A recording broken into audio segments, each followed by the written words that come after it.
In this module, we will introduce the concept of modulation.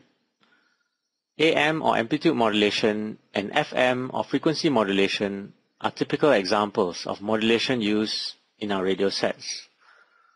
So what exactly is modulation?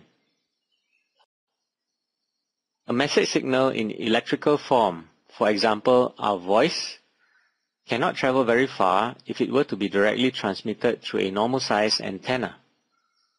A high frequency sinusoidal signal is required to help carry the signal further in the form of a modulated signal. The sinusoidal signal is sometimes known as a carrier due to its role of carrying the message signal. This is similar to a plane that helps carry a traveler to his faraway destination. The modulated signal is of higher frequency compared to the original message signal. So how does this increase in frequency help in signal propagation? Before we answer that, let's quickly review antenna theory. Antenna length is proportional to the wavelength of the signal to be transmitted or received. For example, a dipole antenna is most efficient at quarter wavelength. If we were to transmit our voice signal directly, say at frequency of 3 kHz, which is equivalent to a wavelength of 100,000 meters, we would need an extremely long antenna. However, if we were to modulate the 3 kHz signal with say a 300 MHz carrier, the modulated signal wavelength is just 1 meter, and hence the antenna is much smaller. Another reason for modulating the signal onto a carrier is to fit it within the antenna bandwidth. Even if we were to transmit the message signal using the long antenna, the antenna would not be able to cope with changes in the signal when changing frequency from say 2 kHz to 4 kHz, which is a 66% change. Besides needing a very long antenna, we will also need to have a very large bandwidth. However, transmitting the modulated signal with a 300 MHz carrier using the shorter antenna requires a change of only 2 kHz in 300 MHz, or just 0.0007%. Therefore, modulation helps to increase the frequency of the signal to be transmitted so that the antenna size is reasonably small and to fit the entire signal bandwidth into the bandwidth of the antenna. A common myth is to think that higher frequencies or shorter wavelengths go further. In fact, it is quite the opposite. Shorter wavelengths, such as at gigahertz frequencies, are for line-of-sight terrestrial communications. They cannot see beyond the horizon and are more easily attenuated. Longer wavelengths, such as at megahertz frequencies, are able to travel much longer distances. This is because the longer wavelengths encounter less losses during propagation, and they can also see beyond the horizon due to tropospheric scattering. Besides enabling transmission of a message signal, modulation has a few other roles. Take for example your notebook Wi-Fi, your mobile phone's Bluetooth earphone, and the microwave oven in your kitchen. All of them share the same frequency spectrum called ISM at around 2.4 GHz. But what is stopping them from interfering with one another? The answer is modulation. Each of them has a different modulation scheme. The analogy of how different modulation schemes help to prevent interference is like when you're in a party full of people speaking in different languages. Despite all of them talking at the same time, you still can hear those speaking in your own language. Modulation is also used in multiplexing. For example, in a telephony system, a modulation scheme called amplitude modulation single sideband, or AMSSB, is used where each voice channel is translated by modulation to a different frequency slot in a single transmission line. In this way, all the channels can be multiplexed and transmitted by a single transmission line. Let's now look at the carrier.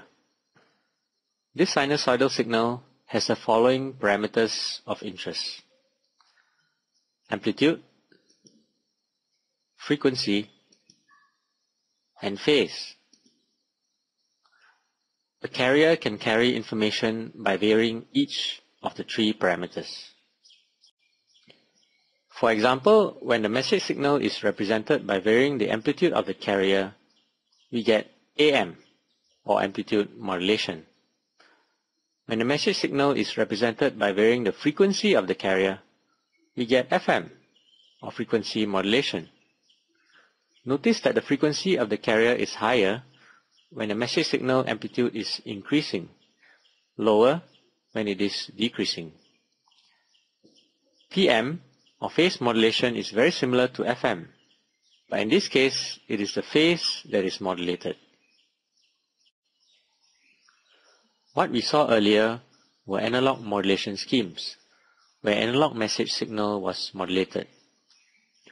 What if we want to transmit digital information? The same concepts apply. For example, in ASK or amplitude shift keying, zero amplitude of the carrier represents bit 0, while a fixed amplitude of the carrier represents bit 1. In FSK or frequency shift keying, bit 1 is represented by higher frequency of the carrier, while bit 0, lower frequency. In PSK or phase shift keying, a phase shift of 90 degrees compared to a reference represents bit 1, while a zero phase shift represents bit 0. In modern digital communication, a combination of PSK and ASK are commonly used. In digital modulation, each modulated signal occurrence or symbol can represent more than one bit. For example, using PSK technique, a modulated signal with a 0 degree phase change compared to the reference could represent bit 00. Then a 90 degrees phase change would represent bit 01. A 180 degrees phase change then would represent bit 11. And 270 degrees would represent bit 10. Besides what you see here, there's an easier method to represent each of the symbol.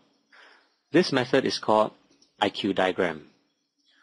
For example, the first symbol, which has 0 degree phase change, can be represented by this dot on the I-axis. This axis is called I, which stands for in phase or 0 degree phase change compared to the carrier. Since this particular symbol has 0 degree phase change, it's represented by the dot resting exactly on the I-axis. The next symbol has 90 degrees phase change. It is represented by a dot resting on the Q, or quadrature, axis. You can probably guess now that Q represents 90 degrees phase shift compared to carrier.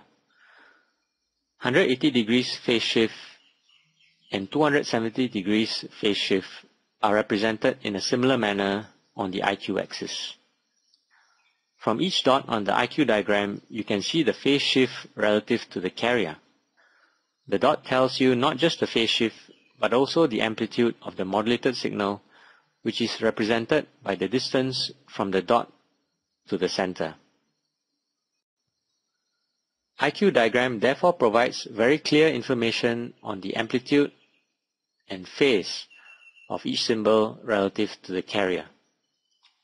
IQ diagram is widely used as modern digital communication makes use of a combination of amplitude and phase modulation.